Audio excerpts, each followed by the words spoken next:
simplify your answer, you're going to get the wrong answer. Yeah. Application of it shouldn't be too hard unless, you know, he goes asking you, how do we derive this differential equation for predicting the pressure? And our test was in class, no equation. Our exam was in class and no equation. No, he told us The difficulty that it was. on the previous day at 3 p.m.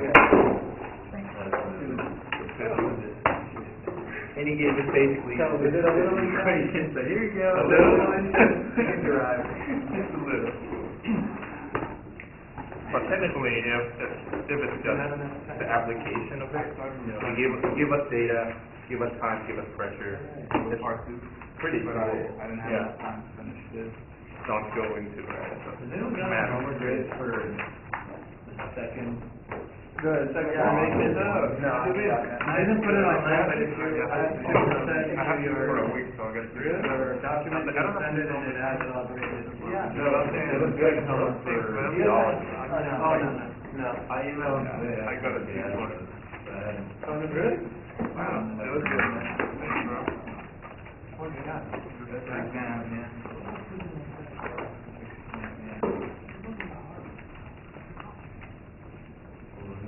I can finish this. I think I got to like 3.5 it.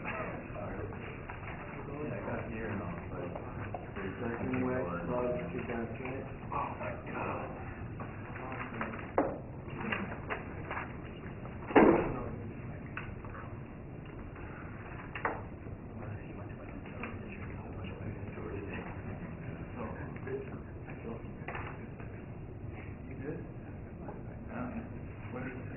South Texas Avenue, is that like after the university? Which one's near to me, Texas or South Texas? South Texas and South. This is just one block. South Texas, where Walmart is, that's all South Texas. That's the road? That's near Wireless, right? Yeah. Yeah. Not so, well, You know what I mean? near Texas Avenue. Yeah, Wireless. I'm trying to remember you all. Huh? You all think it's Yeah, there's one, There's right one on at the gas station. Oh, yeah, but there's one across from We can go get them. Walmart. Okay. Yeah, there's one you can walk, and the one, I get it. I got 78. right next to, the bus barn. Yeah, right right at at the- Oh, yeah. Oh, really? Right up by the park. Cool. Oh, gotcha. I was.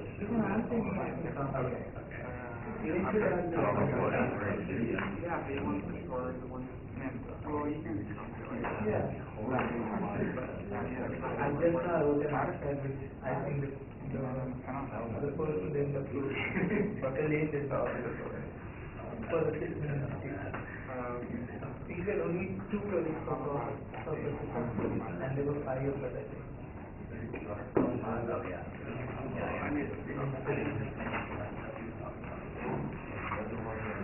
Jeffrey, writing an answer? Why didn't you come here? I was presenting something. So, I took the same one.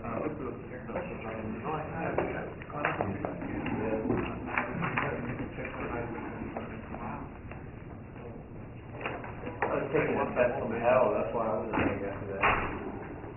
Oh, what was that? So that's comforting that we're all on the same page. The same page as misery. More difficult in the summer, a little bit.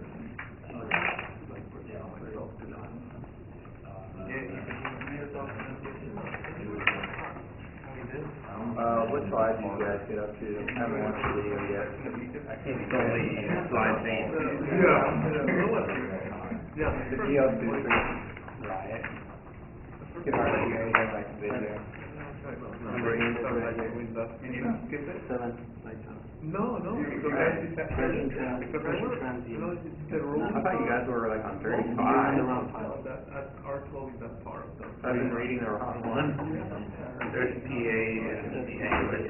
PTA. They don't have slots named after them. I'm trying not to think of things like that. Jeffrey, Yep. could you get Yeah. the email about the Yeah. meeting? Yeah. We don't know where's that. Just down the hall.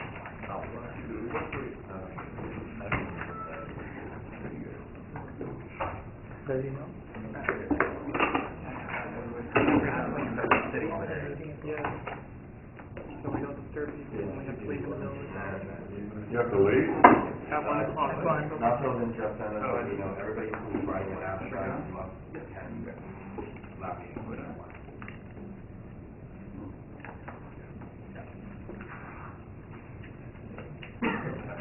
That's still unfair. And then show overtime. We'll come back for it. Thank you. Where is, not missing something, where's the scroll bar?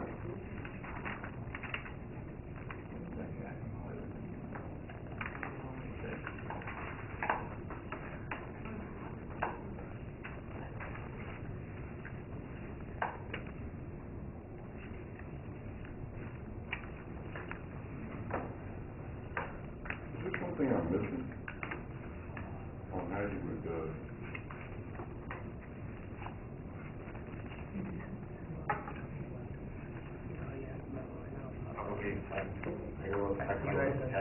no, I don't mean like that, but there's no scroll bars on any of this.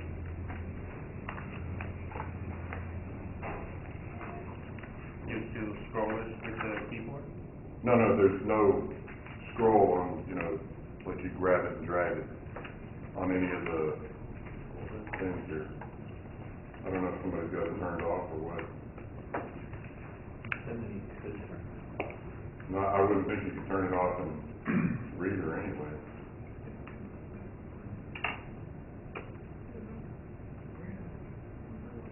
There should be an icon on the top of the screen with a hand.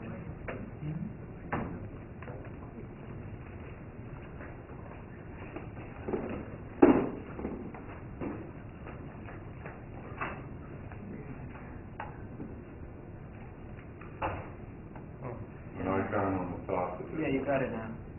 Right. No, there's no scroll bar here, Oh. or here. I mean, I can, you know, work my way through here, I guess. What the hell's the deal? I should do it like this. Am I missing something? Maybe go through the pages. I mean, there's no scroll bar though. Okay, can you turn off the page thumbnail? Maybe. I already did.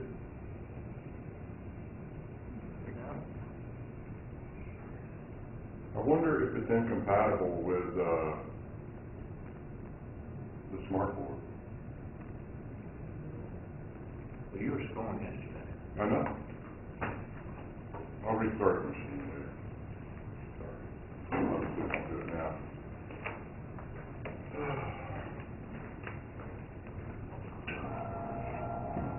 You guys like it dark? Sleep better?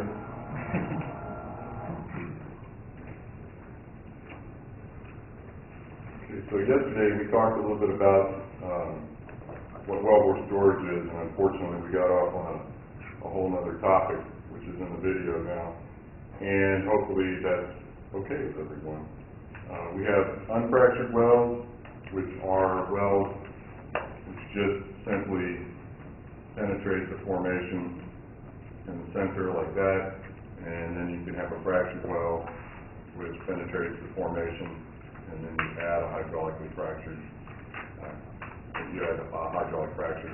They have different flow regimes. The flux to the unfractured well is radial. The flux to the fractured well is somewhat elliptical.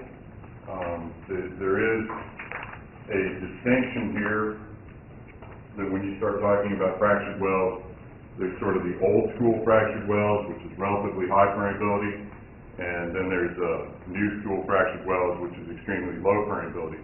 And what that basically tells you is that the flow around the fracture is going to be less radial the more we reduce the permeability. So the lower the permeability, the less propagation of the pressure distribution around the fracture well.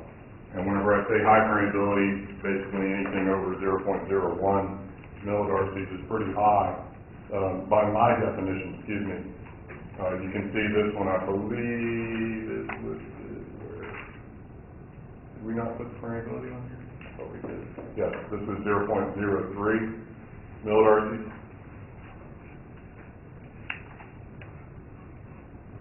This,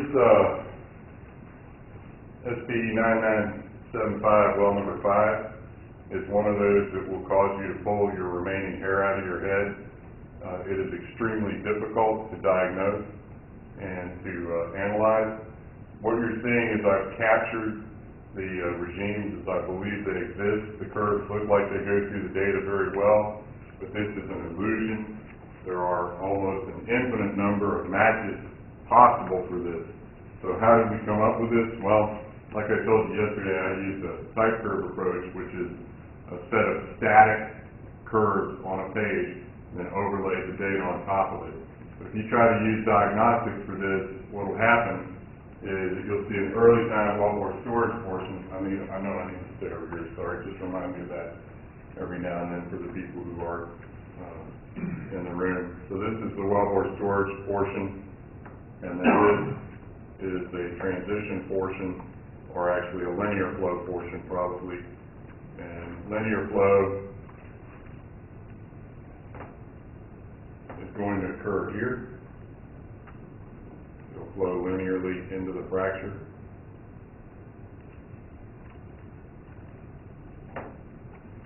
This regime is governed somewhat by the permeability of the system, but it's also obviously governed by the fracture characteristics, fracture half length, and fracture conductivity.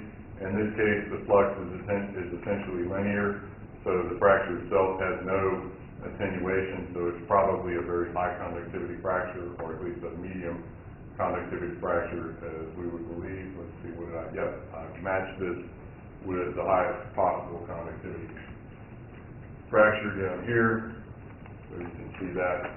And then, of course, radial flow, as we know it, is over here. So the distance between here and here is 2 log cycles. And how long is 2 log cycles? Each log cycle is a factor of 10, right? So 2 log cycles is a factor of? Okay, so if linear flow ends at, let's say, a dimensionless time of approximately 7, when would we expect radial flow to begin? 700. Yeah. So that is a long time. And that's a log scale, so it fools you. That is a long time. So it'll take you 100 times longer to shut in this well to get the radial flow. So do you think people are going to do that? No. They're not going to shut in the well that long. Yes, sir? Is that 7 minutes, hours? This is dimensionless. Dimensionless, but like what could you relate it to? It would be converted back to real time. Unfortunately, this is also divided by the wellbore storage coefficient because that's a unifying parameter. But the definition of dimensional time, depending on your unit, is 0.0002637 times permeability divided by PECT XS squared. So you could invert that into your time estimate in hours if you wanted to. I couldn't tell you. You're probably looking, well, there's an easy way to find out, right? With, Jeffrey, what would your friend George Michael say? Who's George Michael? You remember George Michael? Yeah, I'm still wondering about that. Yeah. You really don't know George Michael? No.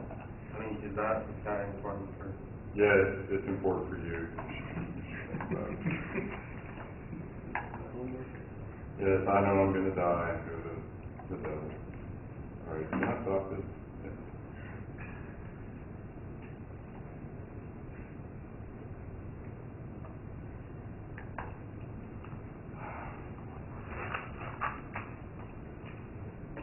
tell me the truth.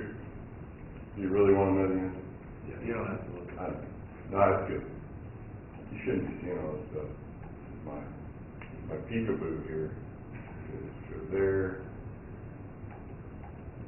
I only keep files on people I don't like, Jeffrey, so don't worry.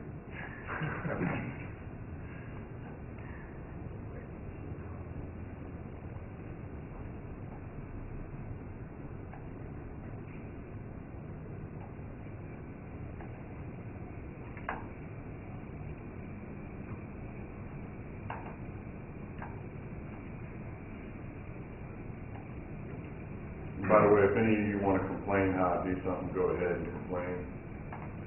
Stay out of my way. How do you open up things? Extract first. Extract. Why can't we just file into this?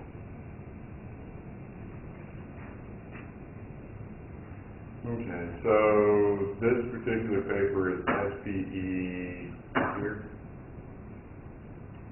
Okay, and this was well number 5.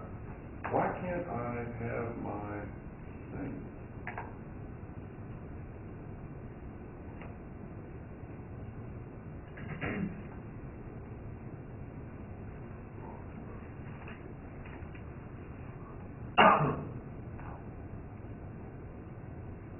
Well, 5. Okay, there you go. So it's approximately 4,000 minutes. Yeah. How long is 4,000 minutes? Come on. How many minutes in a day? 1,440. How many seconds in a day? 86,400. You gotta keep this stuff in your mind. So it's approximately 3 days, as I promised. Okay. So this was 3 days on this scale. So when will we see radial flow? 300 days. Right. Not good. Okay. And I'm being conservative. We'll probably see radial flow before that. So we'll need deconvolution. Oh, I already told you guys, deconvolution is a trick. Right, but It isn't gonna save you. You know. What did somebody say that religion was the opiate of the masses? Marx, right? Marx. Yeah. Well, deconvolution is the opiate of bad petroleum engineers. Okay. Sorry. I told you guys I did my dissertation and thesis on deconvolution. I'm a non-believer now, you know. What is it? The streets will run red with the blood of the non-believers. And so I guess I'll be first. But if we're talking about going somewhere from here to here, that does look like a multiplier of 100. So we're looking at about 2/3 of a year, or maybe 3/4 of a year before we see radial flow. Are they going to let us shut in that long? No. So, you know, well test analysis has some very important diagnostic capabilities, and you're looking at one of them right here. This paper was published, what, 1979, I believe? And Dr. Lee, you know, he was never one for doing anything halfway. Everything had to be exhaustive with him. So you've got a 3-day buildup, 3 days. What does he say in that paper? You're writing the final exam for me right now, so just keep that in mind. Nice shoes. You got a lot of grip. I'd say nice shoes for you, but the last time I saw shoes like that, they belonged to a 13-year-old girl. You think I'm exaggerating, right? You're turning red now. It's okay, she's taller than you. Yeah, it's my daughter's best friend. They went and got their nice Converse shoes all messed up and threw them in the washing machine. You know what happens when you put shoes in the washing machine that spins 1,000 RPMs? It will stop. My wife says, why is the washing machine full of water and stop? All right. What does he tell you have to do in that paper? This is a very, very important moment. Everybody breathe, do a little Tai Chi. As Dr. Wu, our former Taiwanese faculty member, used to say, you need to summon your chi energy. Okay. No idea? you must know permeability ahead of time. You must know permeability ahead of time. Third time, you must know permeability ahead of time. That was the whole point of his argument, is that this analysis is non-unique. There's nothing to say that you could not have a different interpretation where you scoot, this line is right here, this flat spot, so you could scoot that up. You wouldn't be that far off on permeability, but the rest of your match probably wouldn't be very good. So if you say, okay, Tom, I don't believe it's 300 days, I believe it's 30 days, and you simply scoot that up and match your permeability a little differently, that's all good and fine, but it's going to come back to bite you. The reason that you have to have some idea of permeability is you cannot get permeability from these well test analyses. Okay.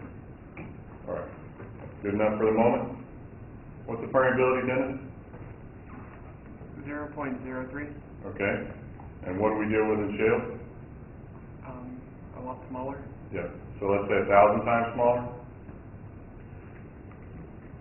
That'd be tight. So 300 days becomes 300,000 days? Yeah. How long is 300,000 days? Several hundred years. Yeah. So what am I getting at with all this? Everything that we're going to talk about relative to well test analysis really applies to higher permeability systems. Now, when we start looking at well test analyses with extremely low permeability systems, what are you going to expect to see? I'll give you a hint. You're always going to see wellbore storage, and you're going to see the fractures. That's it.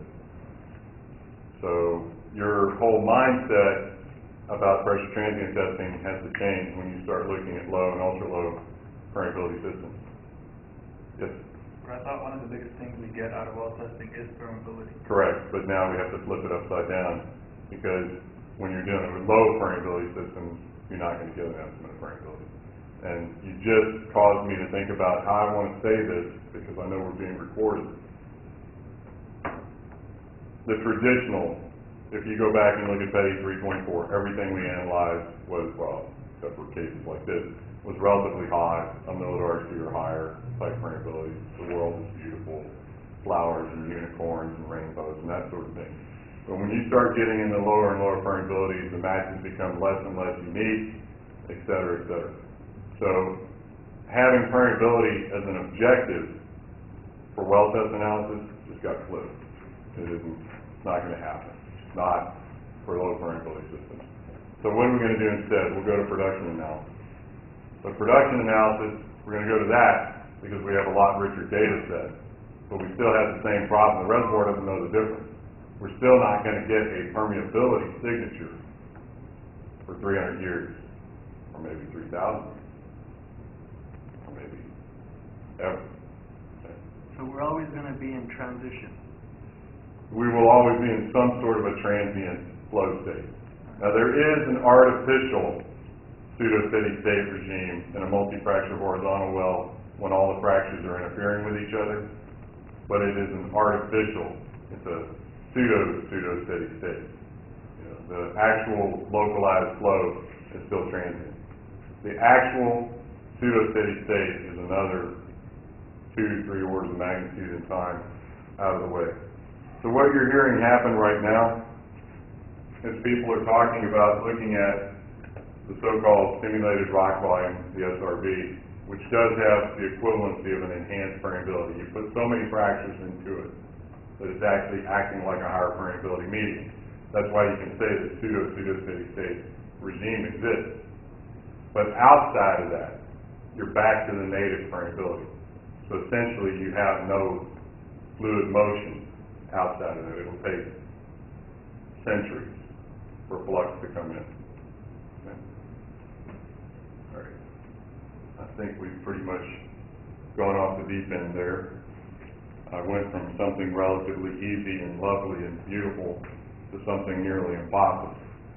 So what about if you go to work offshore Thailand, what's the permeability of those reservoirs?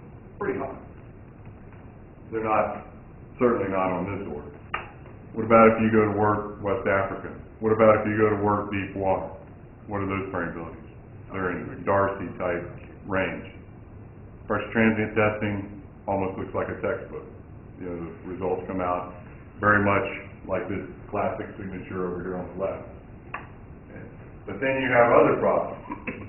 The other problems that you have with very high permeability systems is you see influences of interference between wells, you see influence of aquifers, you see all this other stuff. And that's where the vast majority of traditional pressure transient testing, pressure transient analysis work has been applied. But you come over in the low permeability stuff, you're not going to see much. So, let's say you're a manager, and I come to you, and I want to run a pressure transient test. What's your immediate reaction? You get 3 days time. Yeah, exactly. You get 3 days. What else? How much money am I going to lose? Exactly. Do you lose it or do you defer it? You defer. You're going to hear this phrase a lot. If you're the manager, you think you're going to lose it. Why? Because you're going to change jobs before you ever get that production back. If you're the engineer, you don't really care because, you know, it's just been deferred.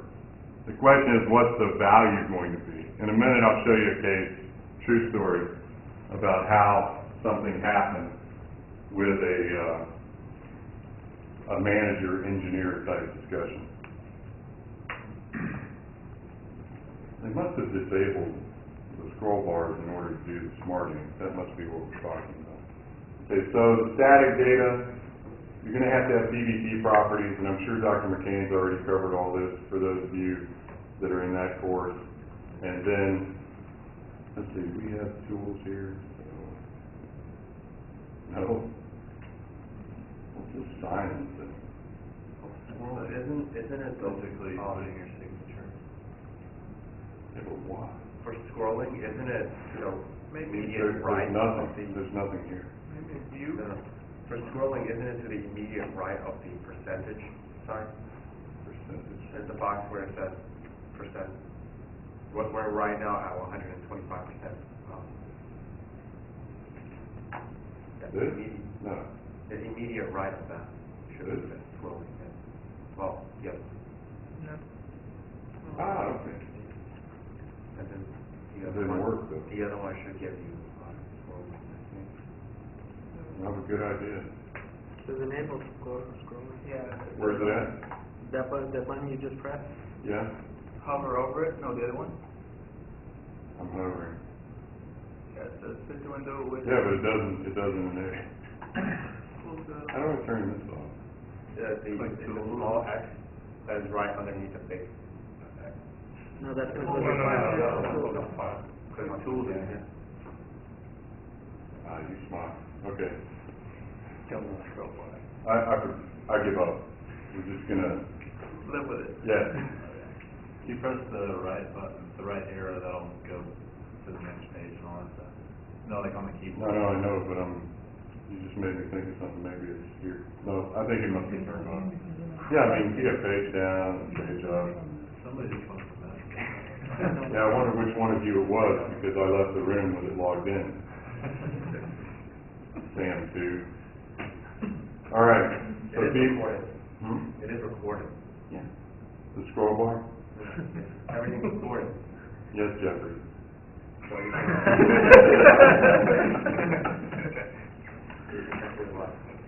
Oh, I could check who did, smart fellow. So did you disguise yourself? No, I was right next. Okay.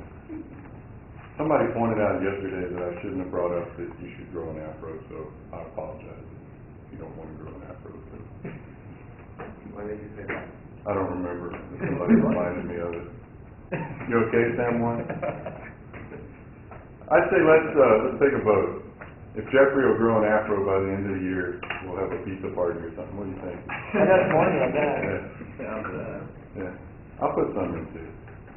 What do you think? I like. That's a lot of money. I like free food. Yeah? Enough to grow your hair? We're just trying to get you to be a part of the team, Jeffrey. So how many of you recognize these PVT properties and are comfortable with it? You've already had Dr. McCain's class, everything's cool. What is BO?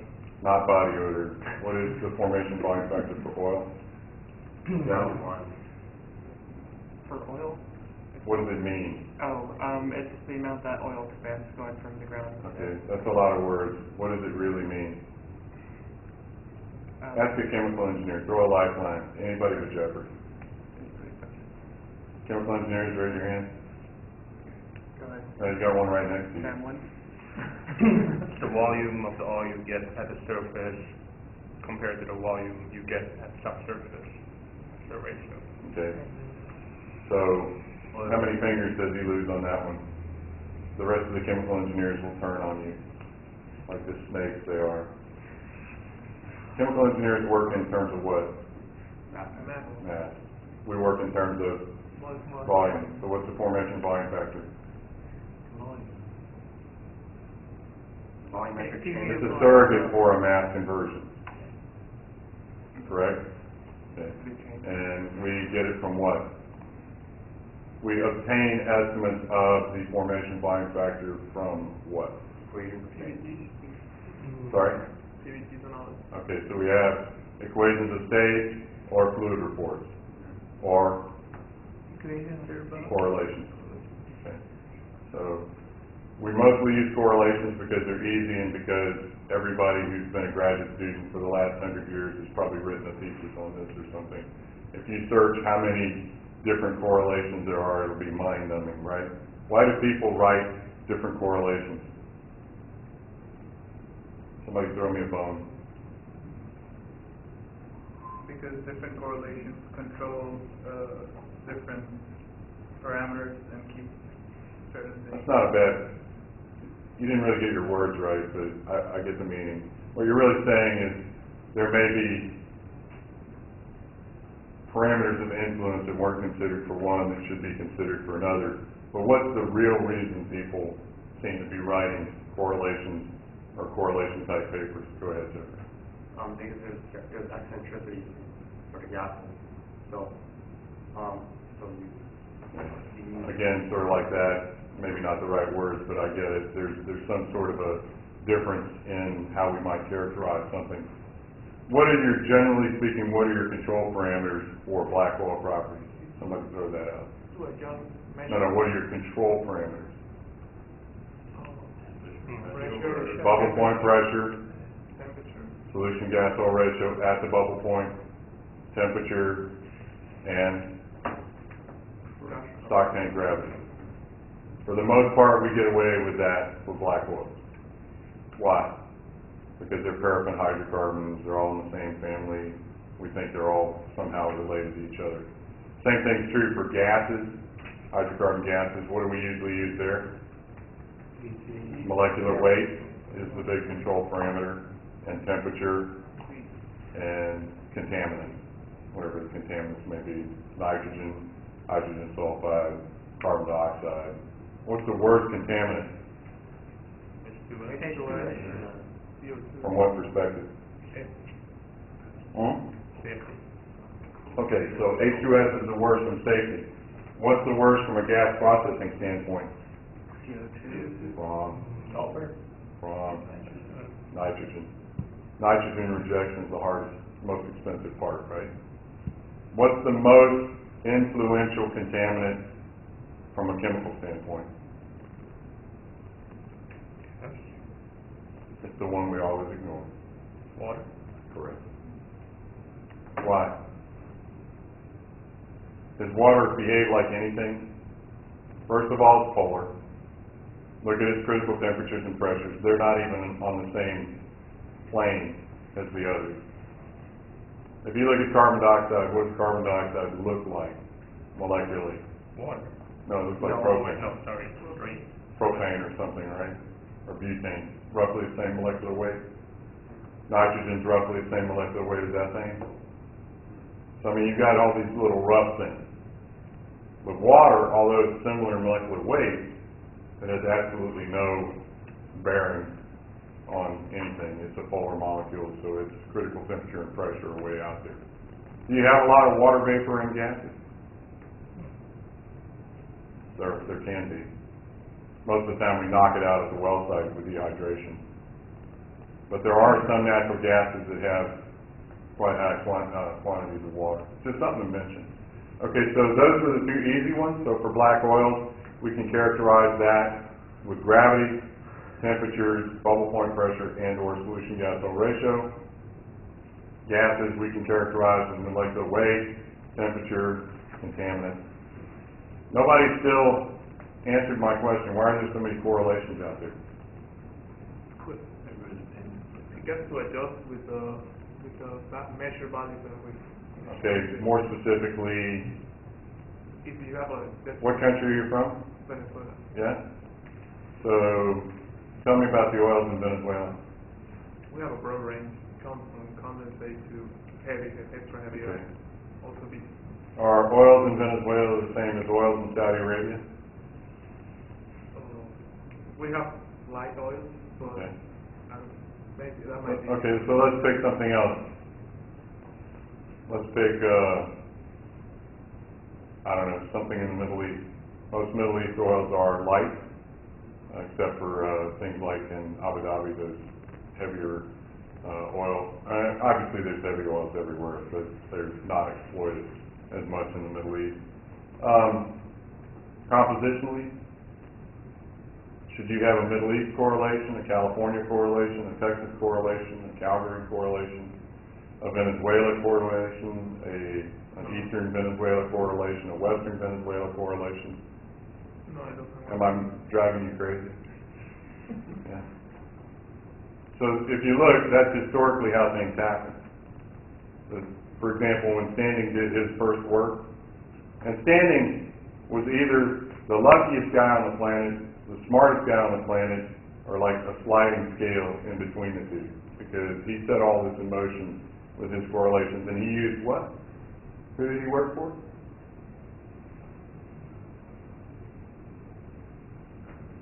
Standard of California. What's the new name of that company? Chevron? Yeah. Okay. So, and he did that work when? 19, yes. Very good, Jeffrey. 1903. That would make him about 150 years old, but okay. Oh, he's still alive? Well, he was. He died a couple of years ago. Oh, okay, then 1950. Pretty good guess. 1947. Jeffrey scores. Not directly, but, you know, he nudging towards the hole. Okay, so for black oils and dry gases, they're very simply tied to their composition, or they're correlated by these growth parameters, aggregated parameters.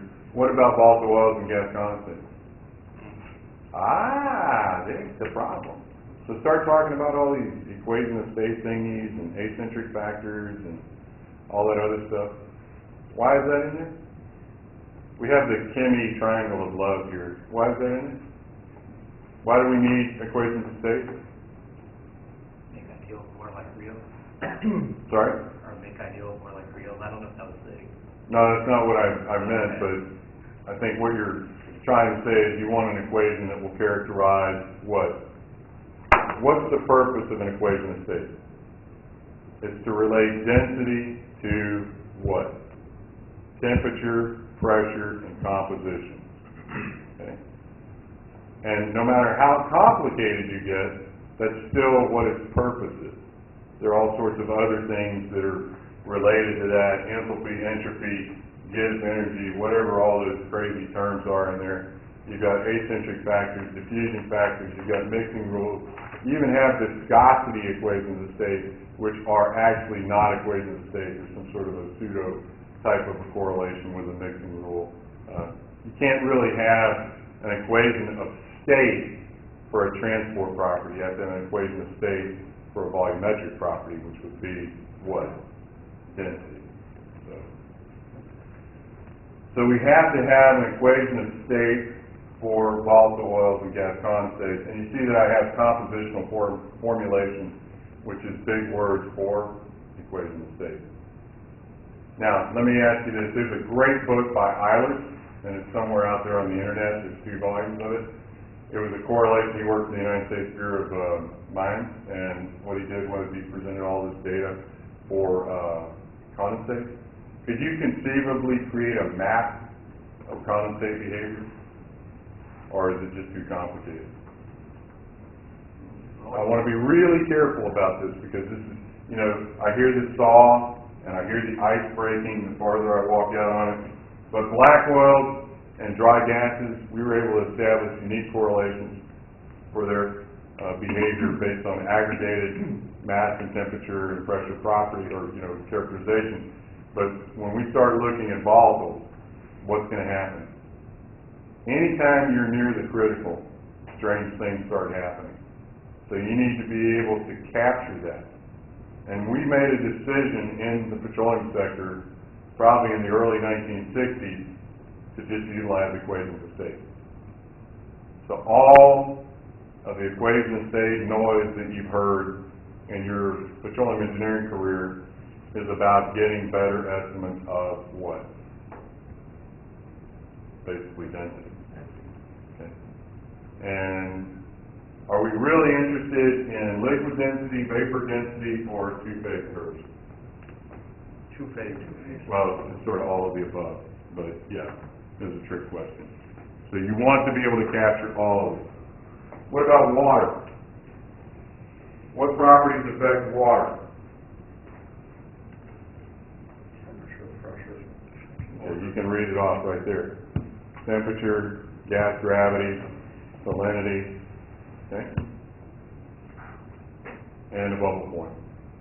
What's the maximum amount of gas you can store in water on a stock tank barrel, or sorry, standard cubic feet per stock tank barrel basis? Does anyone remember? It's about 35 standard cubic feet per barrel. What's the normal sort of black oil range of gas volume per barrel of oil? On the low end in Venezuela, it might be 150, 200. On the high end for black oil, it might be close to 2,000. That would be the breakover point, right? Compared to what for water?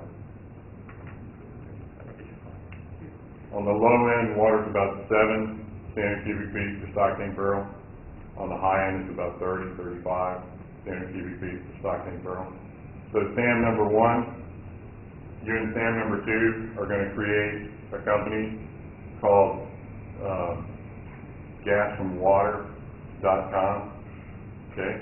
And you're going to go out into the Gulf Coast region of the United States and you're going to drill water wells into aquifers and you're going to produce methane from that.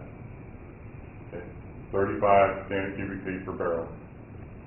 How much water are you going to have to produce, SAM number 2, in order to get 1 million cubic feet of gas?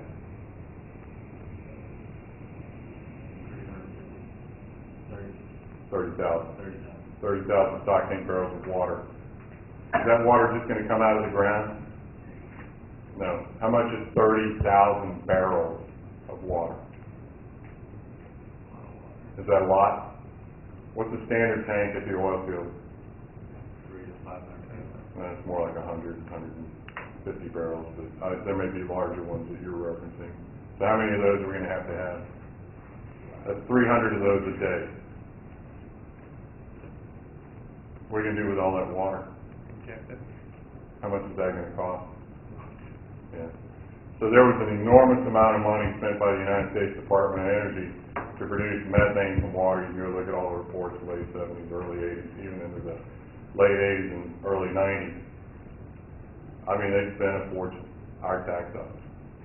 And in the end, what happened? Somebody finally did the math. Uh-oh, this isn't going to work.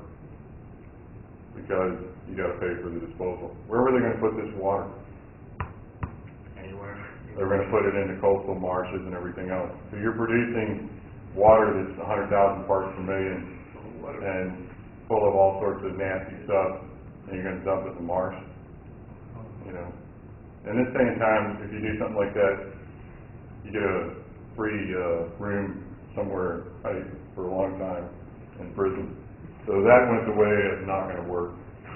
If you want to think about numbers, the formation volume factor for water is generally around 1. viscosity is generally around 1, the compressibility is generally around 1 times 10 to the minus 3 or 1 times 10 to the minus 6. Oh, sorry, 3 times 10 to the minus 6 or 6 times 10 to the minus 6, maybe in that range of reciprocal PSI. So water's not much of a problem. Is everybody okay? I went into a lot more detail here because I want you to have sort of a hands-on knowledge.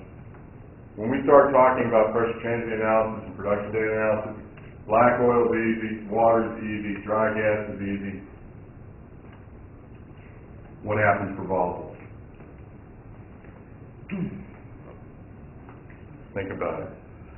Start getting gas from your oil, you can. Or oil from your gas. Yes. And what's going to happen?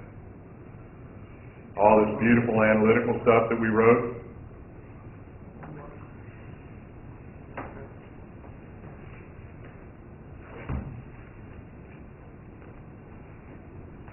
what's this?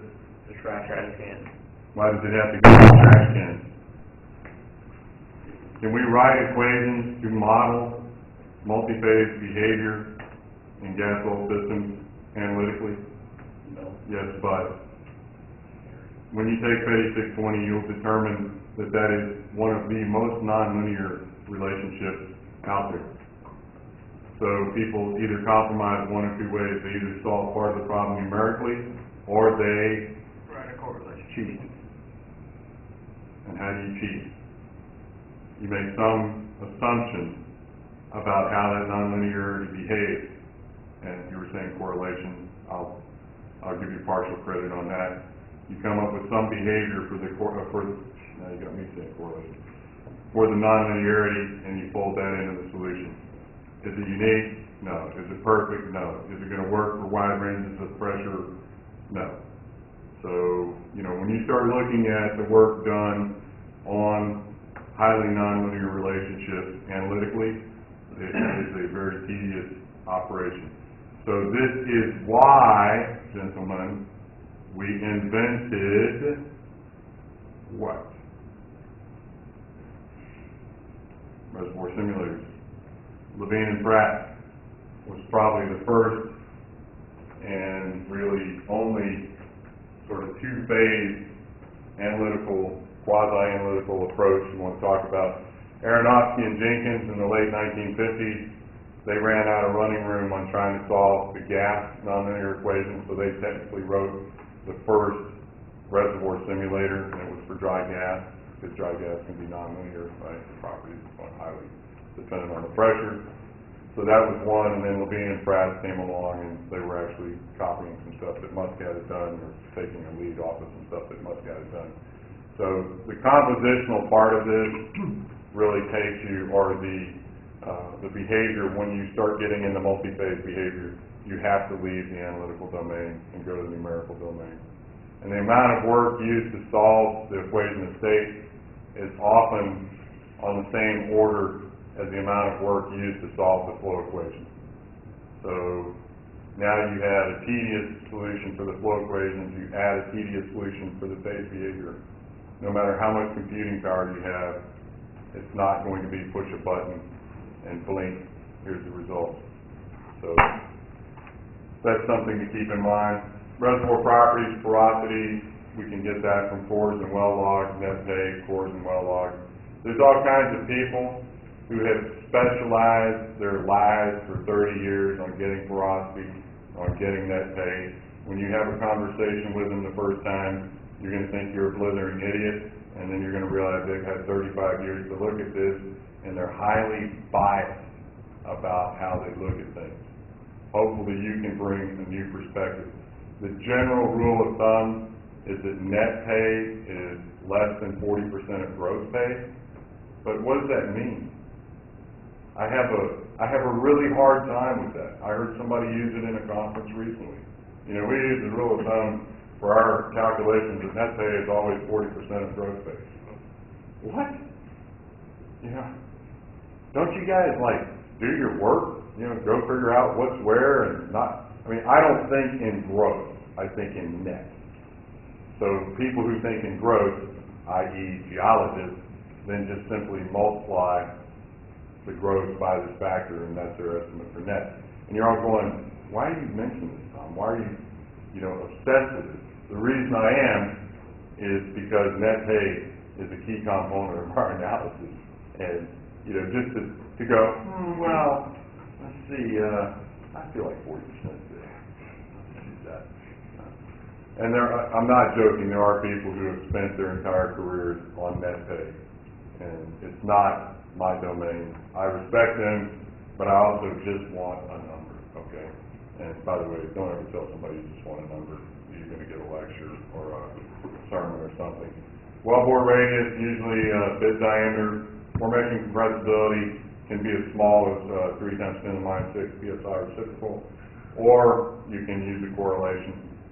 One of the things that I was telling you about before that will bite you is rocks that are highly consolidated have relatively predictable compressibility components. What about rocks which are not highly consolidated? Depends on the fluid. Okay, depends on the fluid. What does that mean, if I may ask? Weighing or not weighing? No. You weren't thinking about that. What were you thinking about?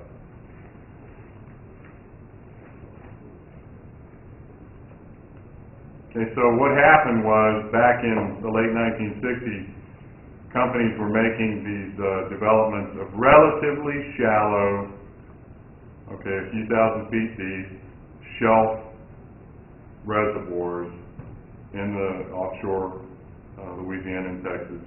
They were making gas in place calculations. And it turns out that these gas in place calculations were horrendously wrong. In reservoir engineering, I will tell you that there is only one way to make a wrong estimate that's too low, and that's to use analytical solutions. Analytical solutions are always conservative. But in this case, they were using material balance. And the pressure signature said that everything was bigger than it was supposed to be. Why? What's reciprocal PSI mean to those of you who are not petroleum engineers?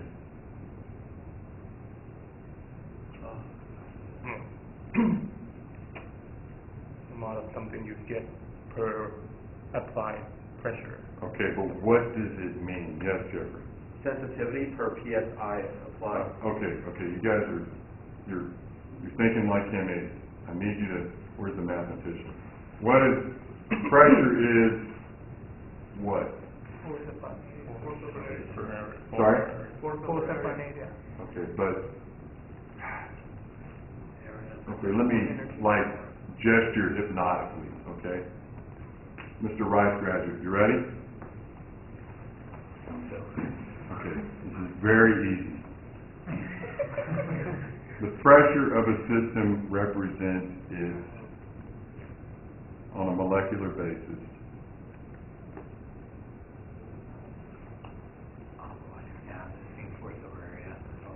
okay. Molecules do what? Collide, repel, Okay. So more molecules, more collisions, more Energy. finally, okay? So reciprocal PSI implies a source of energy. So that low number, 3 × 10⁻⁶, that's not much energy. What if it's 300 × 10⁻⁶? That's a huge amount of energy. So this is where the concept of abnormally pressured reservoirs came from. And abnormally pressured reservoirs mean one of several things. Either the fluids got trapped there and they were not allowed to come into hydrodynamic equilibrium, or what? Generally speaking, that's probably the easiest one. You said a minute ago, it depends on the fluids. If we have an unconsolidated material and we fill it with a fluid and we produce it, is that unconsolidated material going to change? Yes. And that's the concept of an abnormally pressured system. It still has integrity. I'm not talking about totally unconsolidated, but it will collapse. Now, will there be a catastrophic collapse? Not exactly for sandstone reservoirs. but for limestone reservoirs, there can be a total loss of porosity or a total collapse of the matrix depending on the load. Can you remember where that happened?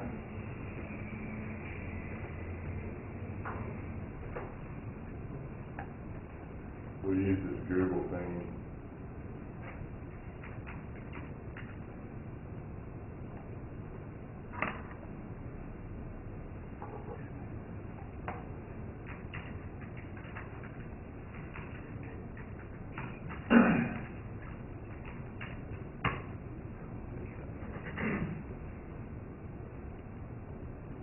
That's not a very good image. You see this thing here in the background?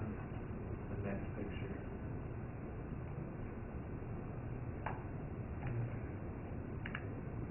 I need a better picture. Where's the old one?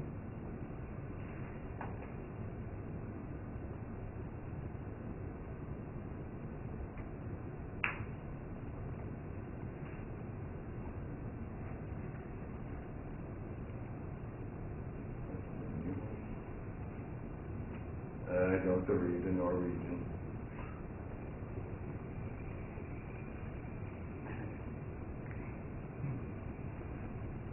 Where's that thing at? Why did they build it like that? Anybody remember?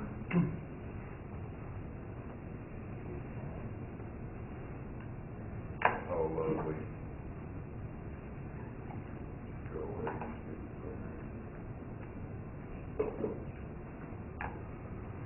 All right, at any rate, what happened with the original one, I think this is the new one, it had holes in the side of it. It was a wave break. A nice looking fella. We'll do this one.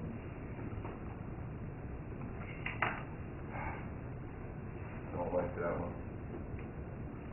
Pick another one, Jeffrey. How about this one? Okay.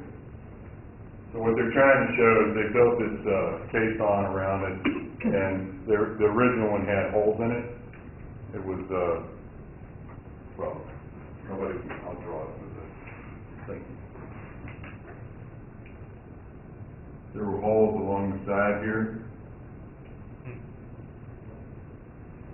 And what they noticed is they looked at the pictures in the late 1980s, early 1990s, and there were only 2 holes out of the water.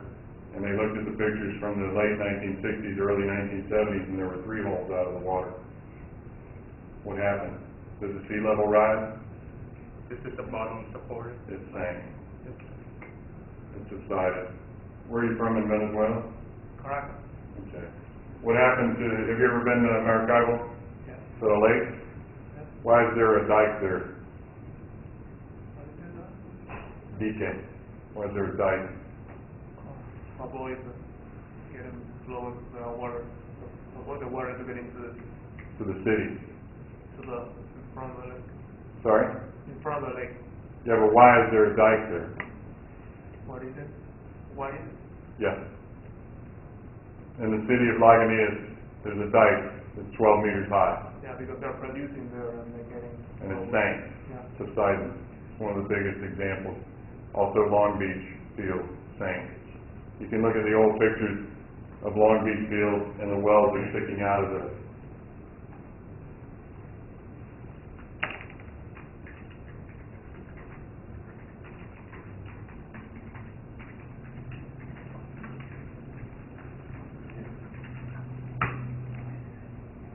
Come on. Yeah, what happened to drums? Oh, yeah.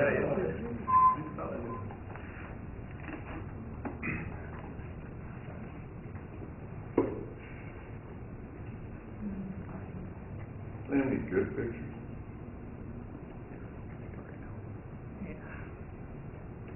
Oh, you can see it flooded here. Yeah, there you go. You like that? That's not an oil well, by the way, that's a fire hydrant. Oh, wow. What? Okay. So why did it sink? $2 billion in formation fluid. Right. Pump pressure. Right. Is subsidence reversible or irreversible? Irreversible. No way to reverse. There's no debate about that. Okay. So how can you stop it? Inject? Yeah. Exactly. Keeping the pressure. So what was the plan for Ecofist? They jacked the platform up, I think it was 10 meters or something like that. Cost $2 billion. They jacked the platform up. Obviously, they had to do something when they realized that it sank 10 meters or whatever it was, 5 meters. But then they also had to start injecting water to the 2.5 million barrels a day to stop subsidence. Wow, 2.5 million? $500,000. Half a million. But they had already extracted, 2 billion barrels or something, so they were way behind them. They're injecting water into the same formation. They're probably injecting it in the bottom of that formation, yeah. So how would it affect such a large area? That's how much they took out. I mean, these are unconsolidated sands. This field in Long Beach and the field in Lake Maracaibo are similar geologic structures. They're unconsolidated sandstones. They're rapid deposition sands. All the stuff in California there was a huge depositional sequence. And you've also got some basement issues. There was some volcanic intrusions, and it's all faulted up and everything, at least in California. I know you have some faulting in Lake Maracaibo, but I think mostly just normal faulting type characteristics. But still, when you start extracting fluids, the whole thing is going to do that. Now, what happened in Ecofist is a chalk reservoir. It totally collapsed. So, or at least where they withdrew fluids. And they went back and did some really good studies on how that behaved. I realized we were going extremely slow, so let me pick up the pace. But I want you to recognize that this kind of behavior is going to happen in your career. Okay, how much does a deep water Gulf of Mexico well cost? Right, Brad? Millions of dollars? Deep water? Platform is, how much per well? Maybe 100 million? Yeah, minimum 100, maybe maximum 200 million a well. Okay? And you would like to do what with that well? Make money. Thank you. But now, when you do the math, it turns out that if you don't inject water, your investment's going to collapse on you. So they actually have to drill $100 million, $150 million water injection well. That's the last thing you ever want to do. But Thunder Horse and the Jack Field and others, they had to do that from the start, because you cannot afford to have subsidence like this. If you lose the reservoir, you lose your contact with the fluids. Nothing you can do is going to resolve that. Okay, so next thing is the completion history. We really need to get the drilling records, especially initial pressures, maybe production tests. These are generally state documents. A lot of this stuff is automated. Back in the good old days, the well files sometimes would be a foot thick, but now it's electronic, and generally speaking, you can find things. But don't let that fool you. A lot of data doesn't exist. Whenever a company's changed hands more than once or twice, and sometimes the same company bought it back, there was examples of this with Arco in the Permian Basin, where they sold assets in the late 80s and bought them back in the middle 90s, and to hear them tell us they made money both times. If that's true, why aren't they in business anymore? But we won't talk about that. But at any rate, whenever you start having properties that are changing hands, there will be owners who say, I could care less. I'm not going to take data. I'm not going to investigate anything. So a lot of times there are periods where there are no records. I've seen operators in a Barnett Shale stop taking pressures upon purchase of the asset, whatever part of it they bought, and then realize they had made a mistake and start taking pressure data 2 and 3 years later. So there's this beautiful chart where there's this nice data function, then there's nothing, and then it just picks up again. There was also some wells in a field I looked at in Argentina where they just shut all the wells in from 1976 to 1979. And you ask them why, and they said the government changed. And you're like, well, what the hell does that have to do with anything? And they said, well, they didn't like that state, so they made them shut in their oil production so that they would have economic distress. It's like, it can't be true, but maybe it was. I don't know. There's no record of, it doesn't say President said shut in wells in the well pile. But nowadays, all this should be at your fingertips. There are a number of services that purchase this.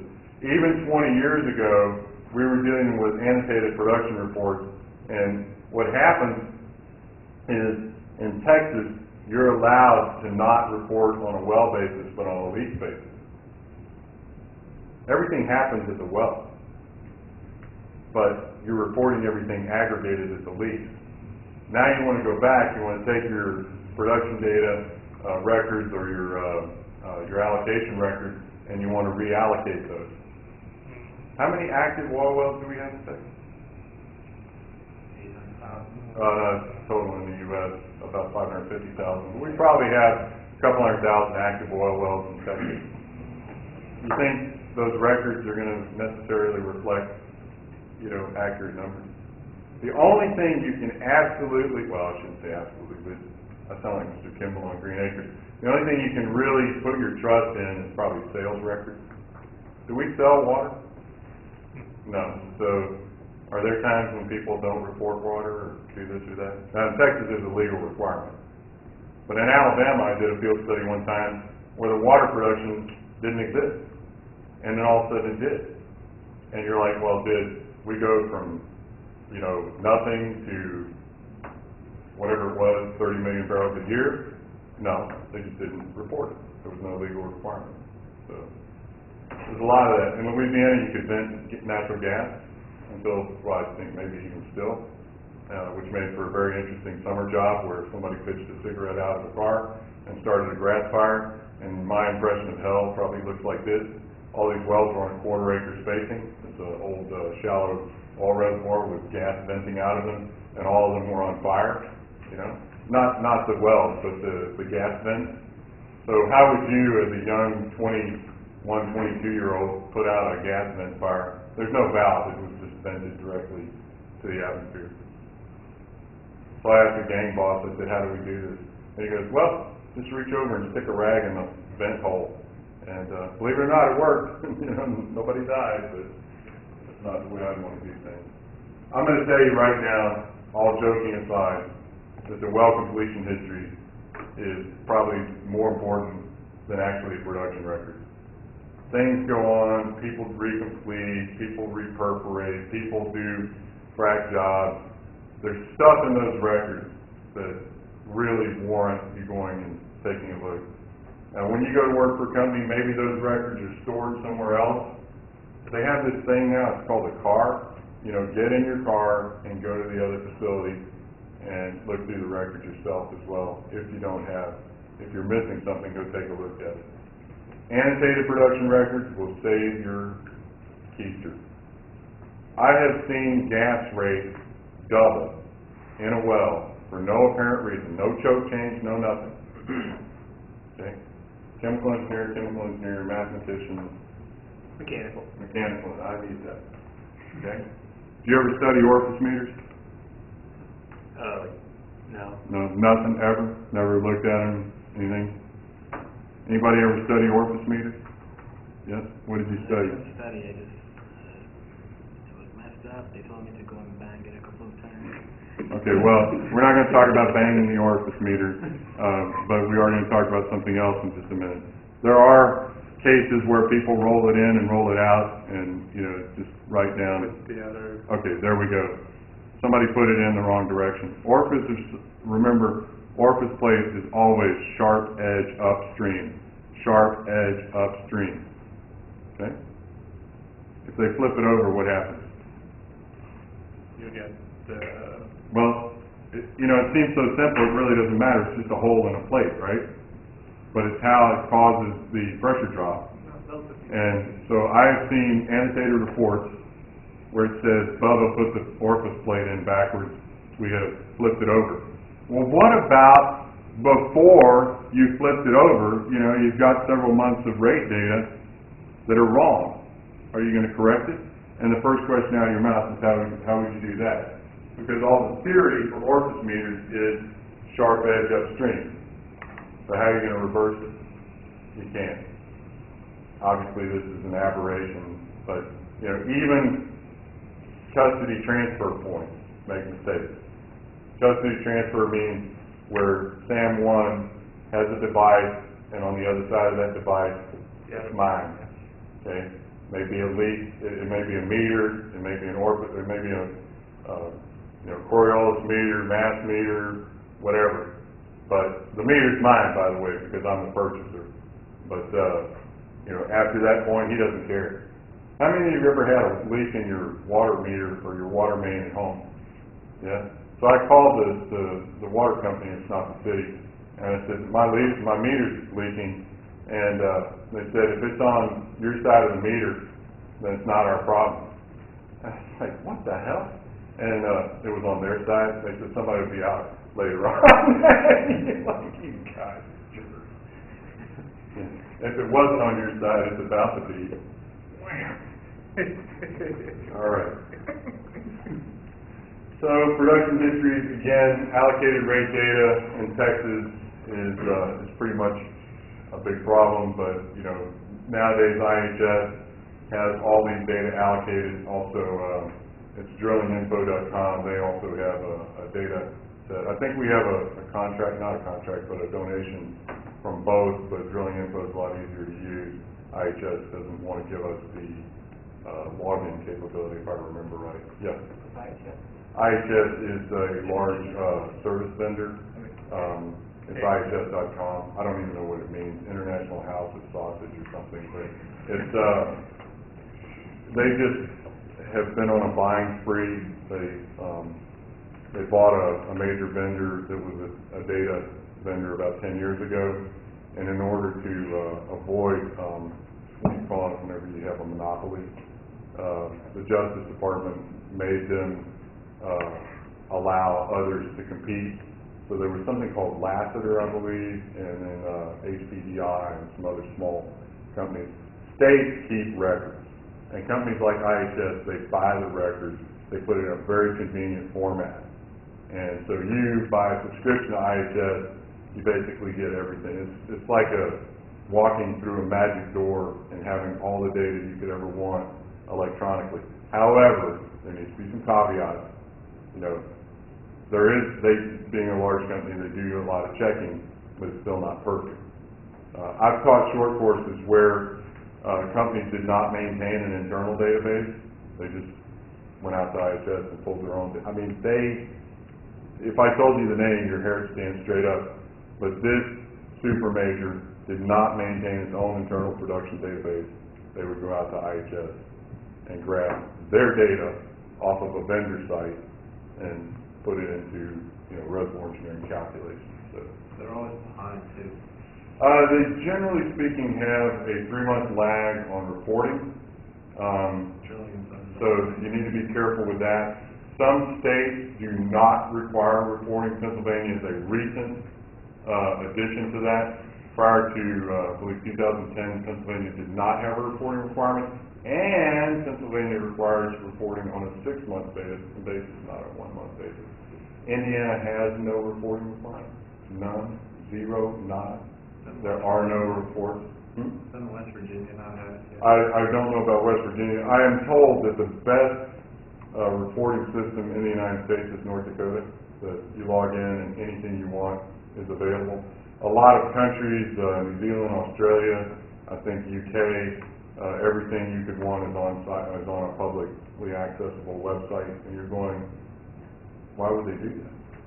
Because they're the government. They have no, you know, if the information has value, then there may be a business case for doing business with that country.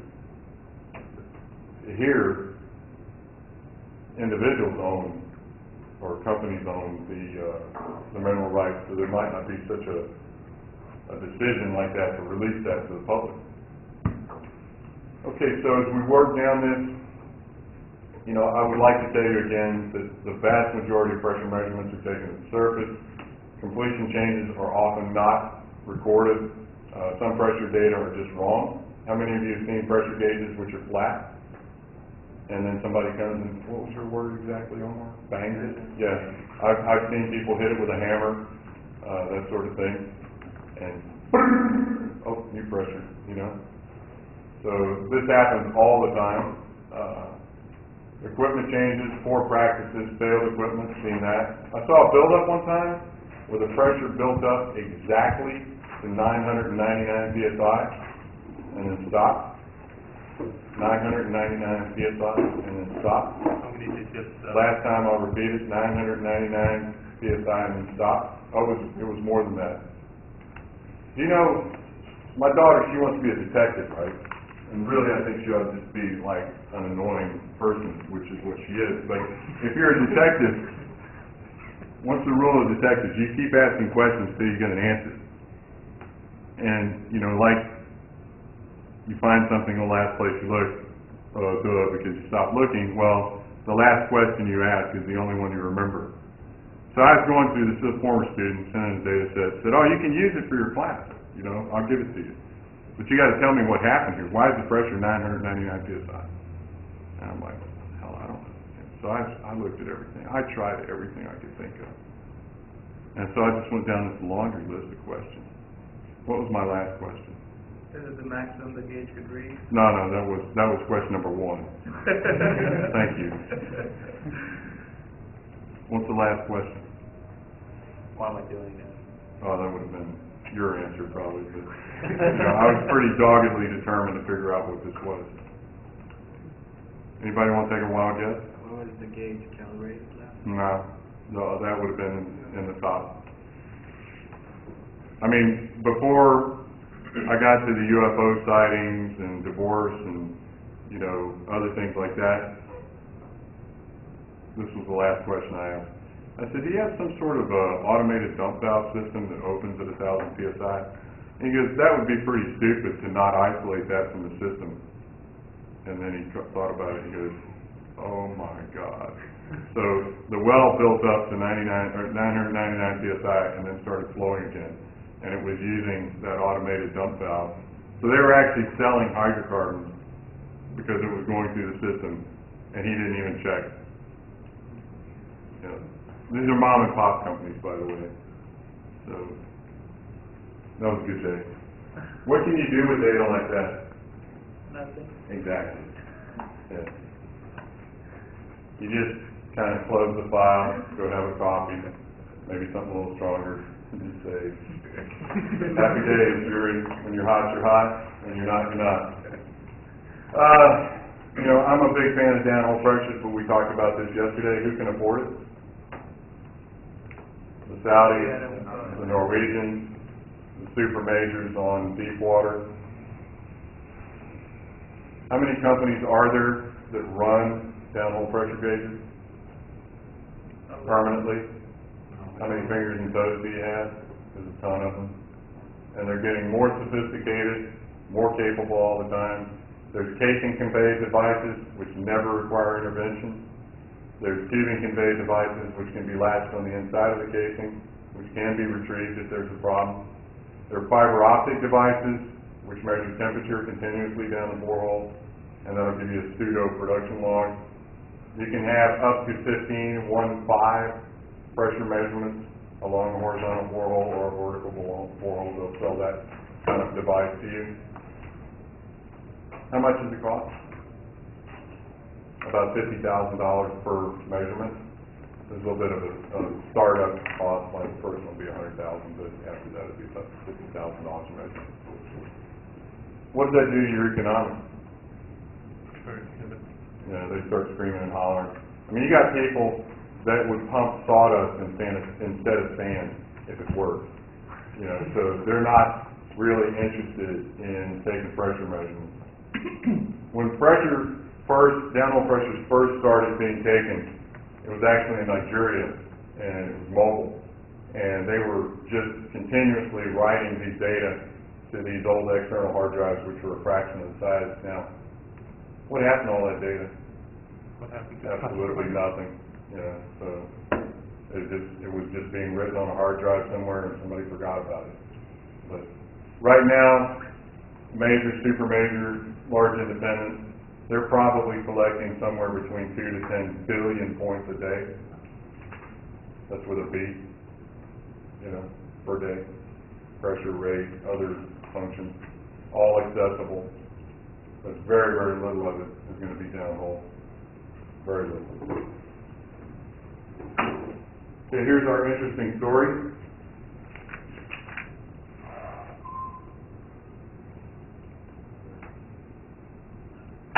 So, story time, kids. This is an East Texas gas well. The red dots go on the left-hand scale. They are the gas rate. The blue triangles are on the right-hand scale. They are the computed bottom hole pressures. They were computed using a normal algorithm for converting surface to bottom hole pressure data. The green line that you see there is actually the shut-in pressure measurement measured downhole. This is one of the few cases where you'll see such a good comparison. The green line, and it's essentially dry gas. There is some liquid loading. You can see that by the jitter in the data. I don't know if that's the right word, but it's the one I want to say. This jitter right here is generally caused by liquid loading, but that's okay. For all intents and purposes, it's fairly dry gas. Okay. So the calculated bottom hole pressure and the measured bottom hole pressure, they match up pretty well. How many points are there in that green line? 1 point. There's about maybe, 12 to 15 blue triangles. How many green points are there? What are you smiling about? What do you think it is? 0. No. There aren't any green points. It's the line, the green line. Oh, okay. Is it all over the line? We said 0, so it's not 0. I mean, Not 1. infinity. Yeah, it's 11,000, which is essentially infinity. Okay. Okay, there's a lot of points there. Okay, and here's an interesting story. Ready? I tell you story time. This actually happened. This is a colleague of mine, and what he wanted to do was he wanted to try and compare production data analysis to pressure transit analysis. Sometimes you owe your friends a real debt of gratitude. When I was doing my first work on pressure transit analysis, on production data analysis, I'd done a lot of work on some Amoco wells. I'd done a lot of work on some other wells, but I wasn't getting much traction. This was before the software vendors got involved. And I had written my own shareware program and all this other stuff. And then this problem came along, or this particular data set came along, and the person had gone to management. They said, we want to compare the results we get from pressure transient analysis to the results we get from production data analysis. Okay, fair enough. Sounds like a good idea. Okay. How would you do that? Well, you take a well, and you've got approximately 8,000 hours. By the way, the reason this is in hours was because this was back when I was trying to make, I don't know if this is the right word, but there was a universal language. Does anybody remember the universal language? And it's not music, and it's not love, okay? English. Very nice, Jeffrey. Thank you. I realize that is the universal language, but no one remembers it? Fortune.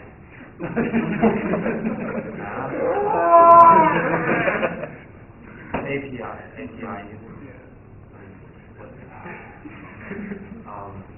we should Jeffrey. ask questions like these. Try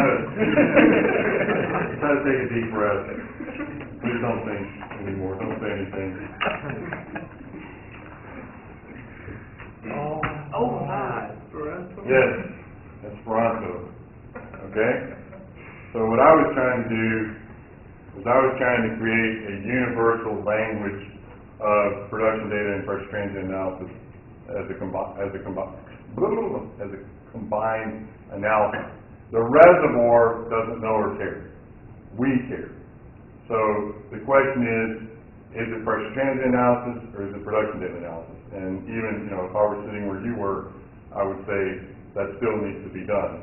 But people think in terms of very discrete things, so they think in terms of pressure transient being high frequency, production data being low frequency, etc. Okay? and by the way, high frequency, high accuracy, and low frequency, low accuracy. So there's kind of a differential there. But this was back when I was trying to promote the idea that you could unify these. You could create an Esperanto for this. So what happened was this guy agreed to go to his management to see if he could get him to run a 2-week build-up. So he went to the reservoir manager, and what did he say? What's the rule in life? You can ask permission or you can beg forgiveness. Or do I have it backwards? I have it backwards, right? Beg permission. You can beg permission or you can ask for forgiveness. I did that deliberately, even though I'm dyslexic, okay? So he went in, oh, please, let me do a build-up. What did the guy say? No. Get out of my office. Why? I'll never get that production back. So, you know, you're going to make me look like an idiot. So he goes, still want to do this. So he goes over to Sam One. He goes, Sam One's the production engineering advisor. This guy's the reservoir engineering advisor. They go have a coffee, and he goes, I really want to run this build-up. And the production engineer goes, okay. And so he says, well, the reservoir guy's already told me no. He goes, watch this. He goes into the production manager's office. He goes, I think we've got a problem with this well. Let's do a build-up. Bang! He didn't pull it off once. He pulled it off twice. They actually did 2 of these. So we have a nice pressure transient test here, and we have a nice sequence of production data here. And what can we do next? Sorry? Recorded. What's that? That was all recorded. Yeah, well, it's the truth. Anyway, statute of limitations is over. This was 10 years ago. Thank you, Jeffrey. I appreciate you being concerned about me doing prison time. All right, so this is the pressure transient data, and as I mentioned a moment ago, the red line is now the pressure drop computed from those green data points on the previous page. So these data points in pressure are converted to a differential pressure. That's given by the red line. And then the derivative of that red line is this green line. And then we took these 13 or 14 pressure points here, and we plotted them there, and then we took their derivative. This particular software package allows you to plot multiple gauges on top of each other. So we have basically gauge number 1, which is the high frequency, high resolution data, and we have gauge number 2, which is the production data, pressures converted to bottom hole conditions. So you'll probably never see anything quite this sexy. Again, by the way, these are daily pressures, because that's what they were measuring. They were not measuring pressures on an instant. Nowadays, they will set the device to measure even as small as a minute, if that's what you want. It doesn't really affect them because, like I said, it's all just being dumped into a database somewhere. But probably it's on a 5 to 15 minute measurement, but these were hourly. So that's okay. So those of you who are pressure transient experts, do the black lines line up with the green and the red lines? No, not too good.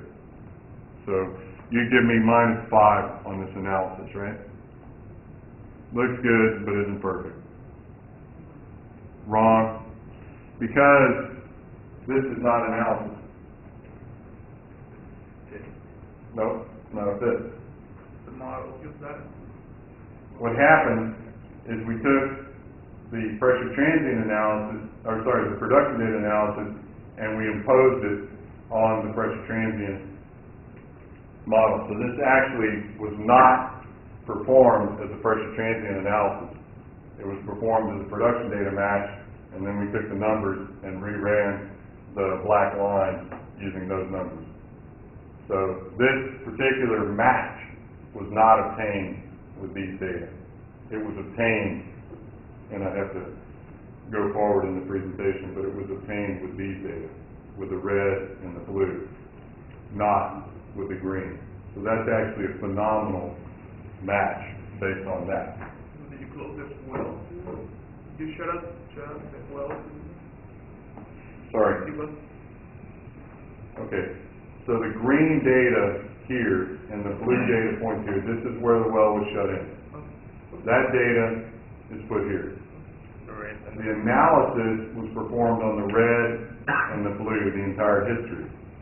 That analysis, those results, which are here, were then fed into the package and the black lines were generated. So this is not an analysis of the red and the green onto the black. This is a projection of the model from the production data analysis onto the pressure transient data plot. So this is a completely different kind of approach. But our goal was just to show how well it worked, and it did. Okay. I know that's not very convincing, but this is a pretty good thing. Now, do we have radial flow here? At the far end? We don't. No. And this was a 2-week build-up? What's the permeability? Very low. 0.06 millidarcies, which is actually pretty high. What did we see before? For that other gas well, we were looking at something like a year.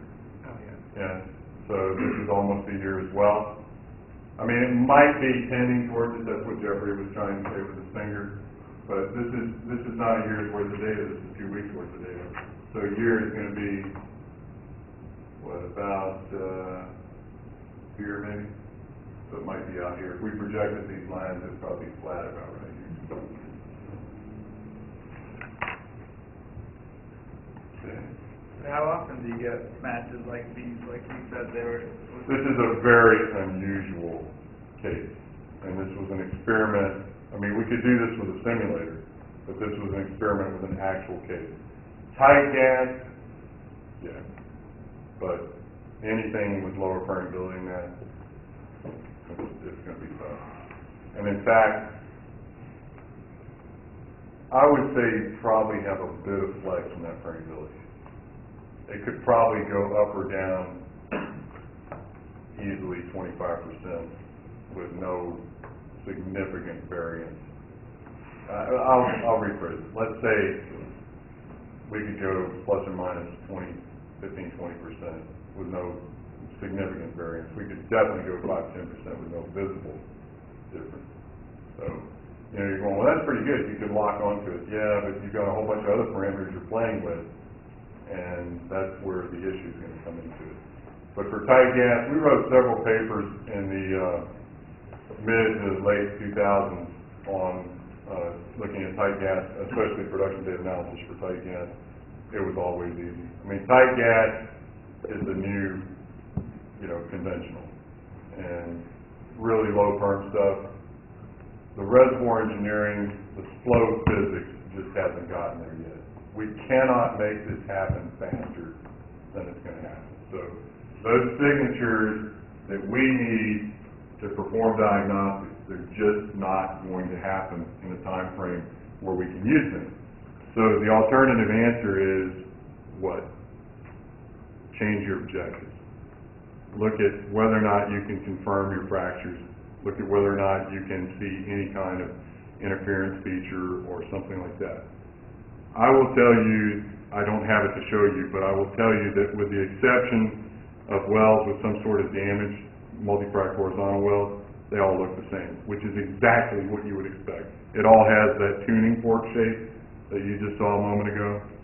There's essentially no variance in this particular shape. Now this is tight gas, so you know the actual duration is quite a bit longer, but I would say, you know, if you take this data out, the vast majority of multi-frac horizontal wells just look like that. All you're seeing is storage, transition, fractures. That's it. So your next question is why run a pressure transient test in a shale? You wouldn't. You would not. You would not? I mean, unless you're looking for something, unless you're looking to diagnose damage, you know. Okay, let me rephrase this. I need to be very careful because people take my words literally. I want people to run pressure transient analysis in shale, because that way we get a good estimate of bottom hole pressures, we get a good estimate of what the fracture behavior looks like. I mean, I can show you signatures which have a much humpier kind of behavior, which tells you that there's some sort of damage or some sort of interaction between the fractures and the wellbore that isn't quite as clean as it should be. But I made a mistake 3-4 years ago and said pressure transient analysis is dead. We'll never do pressure transient analysis in shale. That was a mistake, because there are things we can do to piggyback on top of pressure transient analysis that will really help. Fluid sampling, trying to get an understanding of where things are flowing from, etc. Now, I'm not going to lie to you and tell you that I'm trying to think of how to put this politely. I am not a DFIT person, and the theory behind DFIT is not something I'm comfortable with. But DFITs are mini frac injection tests and follow-up, and DFITs are done on a lot of wells. In some cases, they're done on all the wells. They're usually done on the toe of the horizontal. And why are they done? People want some sort of an understanding of fracture injectivity, so when they do the stimulation treatments, they want to know what that's going to look like. They want to know what the pressure is. The theory behind how you estimate permeability is still black magic to me. Now, I say all this, and then I drop a bomb on it. You know, my student did his PhD with me. He's the father of DFIT. I just push everything off to him. And, you know, you want a shale test, I give it to him. You want to try to characterize the interference between the fractures, you know, that's his business. That's what he tries to do. I think it's non-unique, but I think you're going to see more and more of it. I think you're going to see more and more people trying to look at short time pressure behavior to assess completion efficiency, which is really what pressure transient testing was always about. Getting an estimate of permeability, who cares? But understanding what the current status of the well is, what its completion efficiency is, that's important. I don't mean who cares not to get an estimate of permeability, but I mean, so what? Does that make more barrels of oil? Does that make more cubic feet of gas? No. But understanding what the completion efficiency is does. So there are people right now that are trying to do this. The problem is, it's like you have a series of related or semi-related features. And what happens at one may not affect what happens at the other. I saw a pressure transient sequence in a shale about a year ago where they had 3 wells, and they shut them all in, produced them all, shut them all in, and we were supposed to monitor and give some feedback on that. Production hates to have things shut in, so without contacting the people who asked me to look at this, they turned the 2 outer wells back on. Ordinarily, you would expect to see interference a few weeks, that sort of thing. It happened immediately. Not a few hours later, not a few minutes later, bang, just like that. And my immediate reaction was, this is a surface facility effect. Something has happened. You know, they're banging into each other. They're flowing through a manifold or something. I mean, to you it sounds like gibberish, but I just could not believe that something like that happened in the reservoir. And finally, somebody sent me, you know, the geophysics report, which had a microseismic image in it. The whole end, the heel end of the well was lit up with a fault, and it hit all 3 wells, and that thing just exploded with microseismic events. It took 80% of the microseismic events in the whole sequence. Nobody told me, so I mean, I'm looking for a needle in a haystack, and it turns out the haystack's on fire. You know, so there was your answer with regard to that particular feature. That was a case in something that may not be perhaps obvious, but knowing that's there and then validating it, that was really important. I mean, once the report got back to the geophysics person, they were like, oh, thank God, you know, this shows that it's real and that sort of thing. Same thing can be said for when you shut in wells for offset stimulation. You can put a gauge in, monitor that. You can see the frac hit. There's some value in that as well. Not a lot, but I mean, it'd be difficult to try to resolve it. But pressure transient analysis for unconventional is not dead. It's you've got to use it really carefully. It is not it's not a hand grenade or that sort of thing, but it's definitely open to serious misinterpretation if you're not starting with the right assumptions. Yes. You said that was not radial flow. How can you tell just by looking at it? Okay. Or is that 99% of the time, once you've looked at one well test, you think you've seen them all. So what we're looking for with radial flow is if this red line continues out like that, and this green line actually continues out, they're going to be parallel for a while, and then rolls over. And, sorry, my hand's not so still. This flat spot, where it becomes flat, that's radial flow. Okay. And the reason is the derivative, dP/dt times T, that equals a constant for radial flow. We'll talk about that some more. But that's what you're looking for, is that region. Okay. And what we're going to talk about in this class is not going to be the assignments I'm going to give you are not going to be low or ultra low. They might be low-ish, but they're not going to be, you're going to see radial flow. Okay, let me be careful. I do not plan to give you something that cannot be analyzed by a person in this course, which means these will be fundamental type problems. They will not be crazy type problems. Okay. All right, again, I've burned up the hour, so let me talk about this a little bit. This picture is 1935, which is approximately 80 years ago. Does anybody know anything about 1935? In general, or? Yeah, you can tell us. Well, by this time, the Wehrmacht is about 3 years into... What? Well, the 30s, I concentrate mostly on Europe, what happened in Europe. Jeffrey. Yes. Anybody else want to talk about the Nazis? Just curious how you work that into a reservoir engineering class, but that's good trick. I give you credit, it's good trick. 1935 was the year John Lee was born. Oh. Okay. So, anyway, are wells still drilled like this? Yes. They still completed like this? Yes. Might be better steel, better gauges, better valves, better fittings, but essentially it's the same. Some places it may be exactly the same. Okay. This is an open hole completion. Don't do a lot of that. We do a bit of it, but everything else is essentially standard. Got valves, got pressure gauges, got flow lines, etc. Okay. So this book was 1935, and the entire book was devoted to this equation. What does this equation say?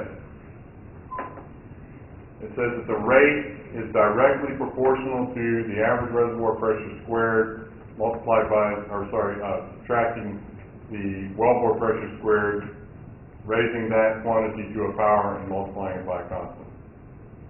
What's a good number for n? This is a gas, right? This is a gas. You can assume n equals 1, which would be laminar flow. Okay? Now there will be some debate about this, blah, blah, blah, but let's just take the easy case, n equals 1. So what that tells us is there is a direct proportionality between what? We call it pressure drop squared in rate. Yeah. So if you were to divide rate by that pressure drop squared, that would be equal to constant, if n is equal to 1. And by the way, that's sort of an indicator for us of what pseudo-steady state is. That's a whole other story. Okay, so that entire book, at least from the reservoir engineering side, was devoted to that equation and dozens of plots. It's a great book. Do you guys ever take a look at that book? Hmm? No. Wrong with the show. You really are trying to drive me insane, aren't you? Oh, it's right there.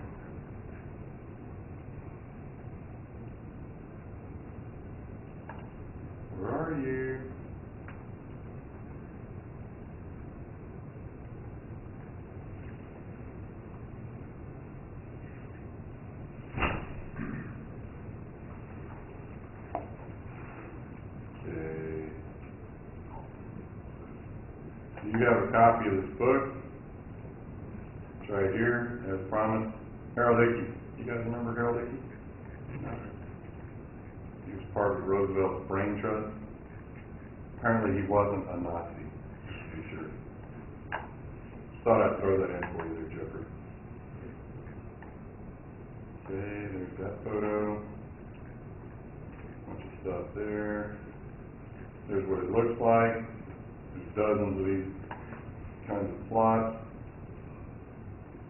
Any of you a production engineer? Ever done any production engineering? No?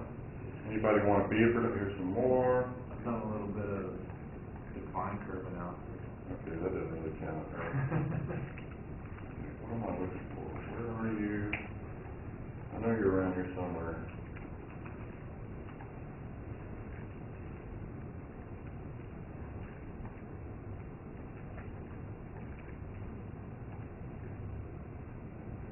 Tell me if I've gone too far.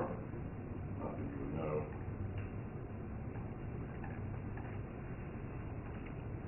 I think I have gone too far.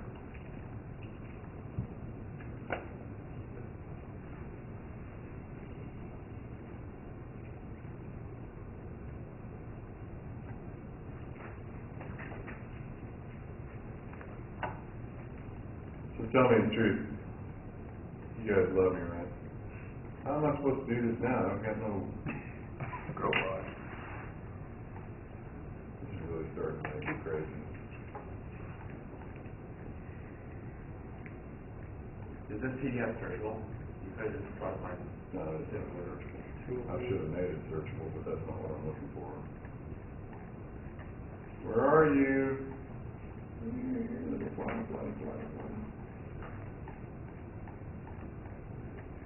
I never wrote a lot of words back then.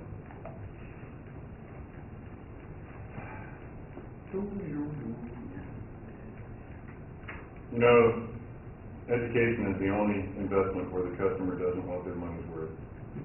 So if I keep you guys at 2.000, you won't mind too much. How did your meeting go with your advisor? he told, I noticed you were after everybody else. I needed to go run. Say restroom? It's okay. You don't have to ask permission. It's nice of you too. What am I looking for, Dennis? I don't know. Me either. There it is.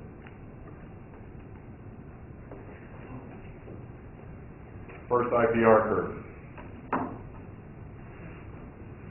What's IPR? Inflow performance relationship.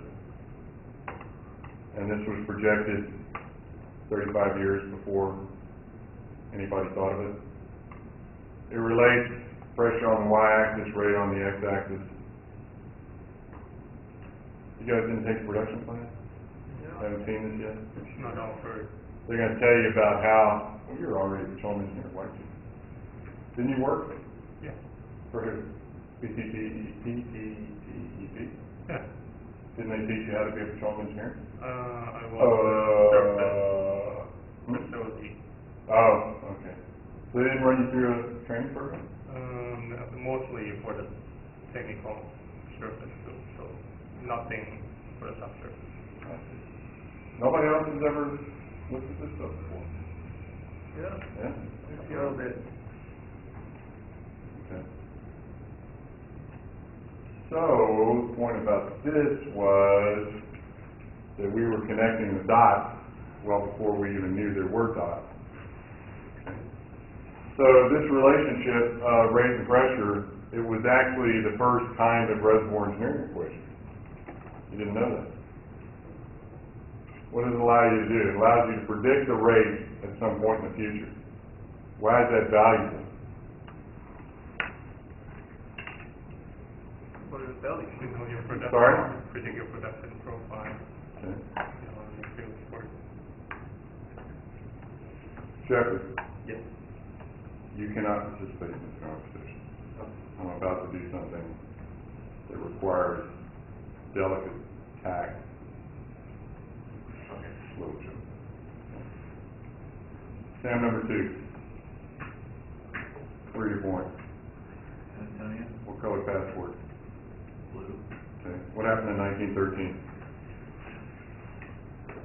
Silence, Jeffrey. Where were you born? Virginia? What happened in 1913? I have an answer, but it's not what you're looking for. Yes. You have an answer, but you're not, what do I have to say? It's not relevant, no, it's not relevant to the reservoir engineering class. You don't know that. Try me.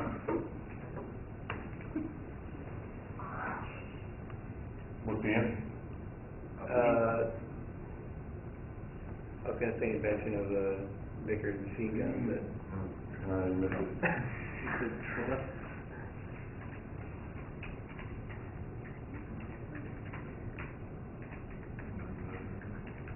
No, that's 1990. Okay, what year? I believe that. 1920? Yeah, 1920. Okay, I believe 1920. I believe you were looking for, 16th Amendment. Which was? The federal government of the United States is allowed to, impose taxes on whatever form, of income derived, so long as the portion it's an income tax amendment. I believe that was, 1915, I think. Oh, come on. Yeah. If there's a best answer, you can go to that. Right underneath there. Best answer.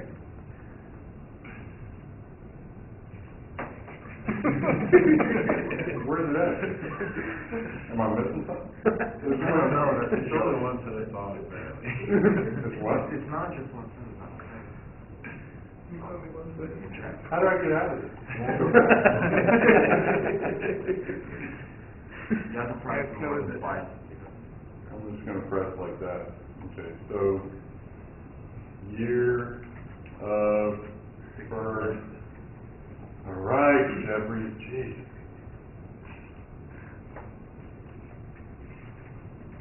How'd you know that?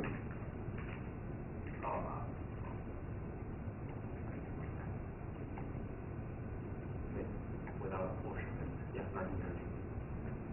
There you go. 1913. Yeah. Okay. No, it's okay. 1913, income tax. So what does it mean? He actually pretty much nailed the coffin shut on this one. What does it mean?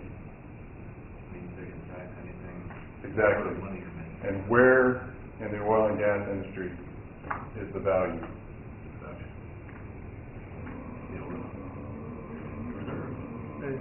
You're right, that's the income, but where's the investment value? Well, it's in the reserve.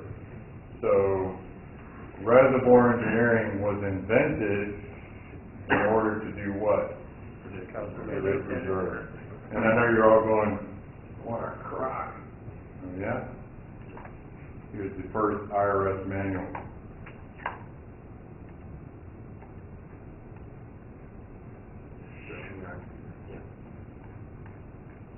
It's only 144 pages. Yeah. And what are they doing here? Exactly what we're trying to do. Estimate the area under the curve and extrapolate. You're right. Production is dollars in the bank. But reserves, are we taxed on our investment income? Of course. Are we taxed on the value of our investment? Of course. So that's what this was all about. So those of you who aren't lucky sperm cells and weren't born here, you just learned a valuable lesson about how reservoir engineering was invented. And I know you're going, that's a crazy linkage, Tom. Is it? 1913, income tax came into being.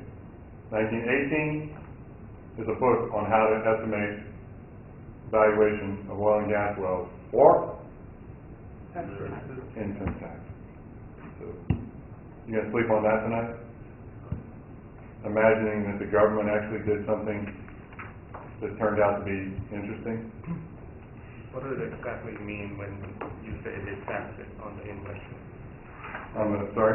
What does it exactly mean when you say that companies are taxed on their investment?